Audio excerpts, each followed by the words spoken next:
Hello everyone, आप सब कैसे हो? आई होप आप लोग अच्छे होंगे। तो मोस्ट इम्पॉर्टेंट एमसीक्यू है ये आईपीसी के, और ये पार्ट है 34 पार्ट है ये, और एआईवी 19 के पर्पस से है, ठीक है।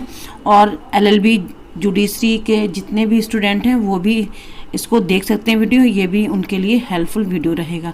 तो आज का जो पहला क्वेश्चन हमारा है, मृत्युदंड, आजीवन कारावास या 10 साल के कारावास से दंडनीय अपराध का आरोप लगाने की धमकी देकर जबरन वसूली करना निम्नलिखित के अंतर्गत आता है।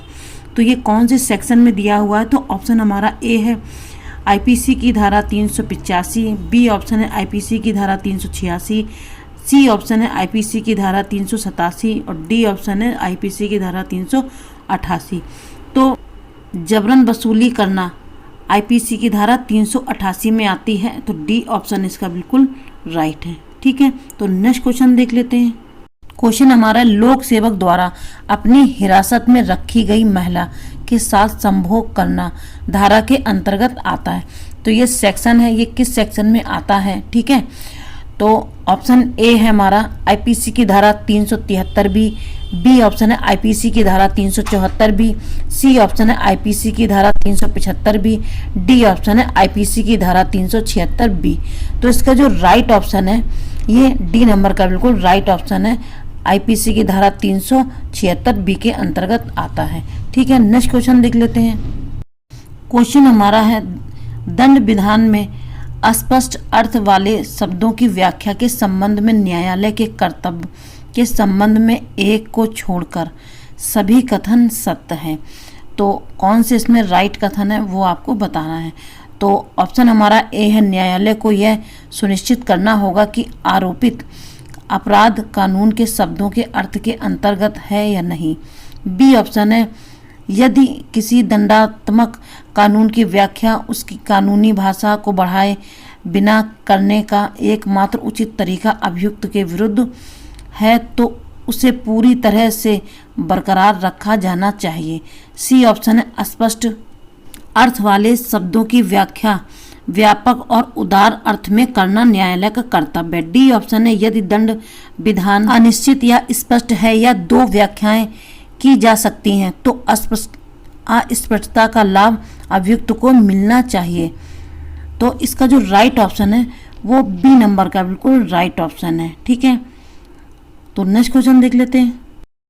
भारतीय दंड संहिता के तहत अभियोजन का अधिकार, ऑप्शन ए हमारा है अन्य कानूनों के प्रावधानों से प्रभावित है, बी ऑप्शन है अन्य कानूनों के प्रावधानों से प्रभावित नहीं है, सी ऑप्शन है कंपनी अधिनियम के प्रावधानों के तहत लागू नहीं है, डी ऑप्शन है मिकिर हिल्स के क्षेत्रों में लागू नहीं है। तो इसका जो राइट ऑप्शन है वो बी नंबर का बिल्कुल राइट ऑप्शन है, अन्य कानूनों के प्रावधानों से प्रभावित नहीं है, ठीक है। क्वेश्चन हमारा है अलगाव के दौरान एक पुरुष द्वारा अपनी पत्नी के साथ संभोग को इसके अंतर्गत निपटाया जाता है। तो आईपीसी की धारा पूछ रहा है कि किसमें निपटाया जाएगा, ठीक है। तो ऑप्शन हमारा ए है आईपीसी की धारा 374 ए, बी ऑप्शन है आईपीसी की धारा 375 ए, सी ऑप्शन है आईपीसी की धारा 376 ए और डी ऑप्शन है आईपीसी की धारा 377 ए। तो इसका जो राइट ऑप्शन है वो सी नंबर का बिल्कुल राइट ऑप्शन है, 376 ए में निपटाया जाएगा, ठीक है। तो नेक्स्ट क्वेश्चन देख लेते हैं। क्वेश्चन हमारा नेक्स्ट है 1837 में भारतीय दंड संहिता का मसौदा प्रस्तुत होने के बाद मसौदा संहिता की समीक्षा किसने की? ऑप्शन ए हमारा श्री वर्णमोर, बी ऑप्शन है श्री राजगोपालाचारी, सी ऑप्शन है sir J W Coville, D option है ए और सी दोनों। तो उसका राइट ऑप्शन है डी नंबर का बिल्कुल राइट ऑप्शन है, ए और सी दोनों बिल्कुल राइट हैं, श्री वर्णमोर और सी ऑप्शन है सर जे डब्ल्यू कोविल्ले, ठीक है। तो नेक्स्ट क्वेश्चन देख लेते हैं। क्वेश्चन हमारा गुप्त रूप से गलत तरीके से बंधक बनाए जाने पर निम्नलिखित धाराओं के तहत कार्रवाई की जाती है।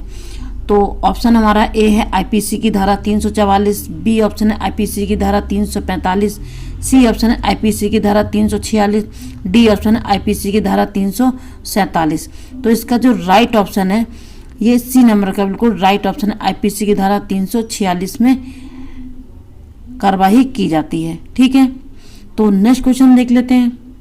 क्वेश्चन हमारा है, भारतीय दंड संहिता को गवर्नर जनरल की स्वीकृति कब मिली?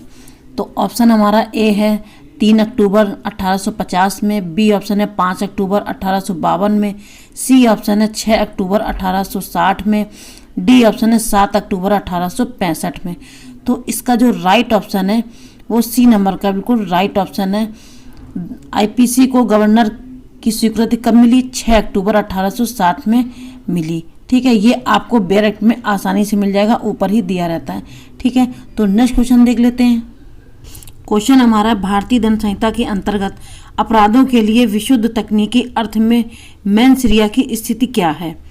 ऑप्शन ए हमारा यह वही स्थिति रखता है जो अंग्रेजी आपराधिक कानून के तहत है।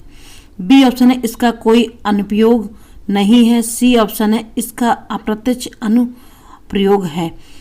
और डी ऑप्शन है बी और सी दोनों राइट हैं। तो इसका जो राइट ऑप्शन है वो डी नंबर का बिल्कुल राइट ऑप्शन है। ए और सी बिल्कुल राइट है। ठीक है, नेक्स्ट क्वेश्चन देख लेते हैं। क्वेश्चन है, निम्नलिखित में से किस पर अनुमान का नियम लागू होता है? तो ऑप्शन हमारा ए है volenti non fit injuria, B option है मेंस रिया, सी ऑप्शन है de minimis non curat lex, D option है इनमें से कोई नहीं। तो इसका जो राइट ऑप्शन है, अनुमान का नियम किस पे लागू होता है? मेंस रिया पे लागू होता है। ठीक है, तो ऑप्शन बी इसका बिल्कुल राइट है। नेक्स्ट क्वेश्चन देख लेते हैं। क्वेश्चन है, शरारत के तहत निपटा जाता है, तो ये कौन से सेक्शन में आता है? ठीक है, तो सेक्शन हमारा आईपीसी की धारा 426, आईपीसी की धारा 427 और सी ऑप्शन है आईपीसी की धारा 428 और डी ऑप्शन है आईपीसी की धारा 429। तो इसका जो राइट ऑप्शन है वो ए नंबर का बिल्कुल राइट ऑप्शन है। धारा 426 के अंतर्गत आता है शरारत। ठीक है, तो नेक्स्ट क्वेश्चन देख लेते हैं। क्वेश्चन है, कानूनी मन स्थिति के बारे में एक को छोड़कर सभी कथन झूठे हैं। तो ऑप्शन ए हमारा, यह विशेष अपराध के लिए आवश्यक मानसिक तत्व को संदर्भित करता है। बी ऑप्शन है मानसिक तत्व या तो तत्काल कार्य करने का इरादा हो सकता है या परिणाम पाने का। सी ऑप्शन है एक्टस रियस का गठन करने वाले तथ्यों के बारे में इरादा या लापरवाही। डी ऑप्शन है इरादे को हमेशा संतोषजनक ढंग से परिभाषित किया जा सकता है। और इसका जो राइट ऑप्शन है वो डी नंबर का बिल्कुल राइट ऑप्शन है। इरादे को हमेशा संतोषजनक ढंग से परिभाषित किया जा सकता है। तो नेक्स्ट क्वेश्चन देख लेते हैं क्या है। क्वेश्चन है, चोरी की गई संपत्ति को यह जानते हुए भी छिपाना या निपटाने में सहायता करना कि वह चोरी की गई है किसके अंतर्गत आता है?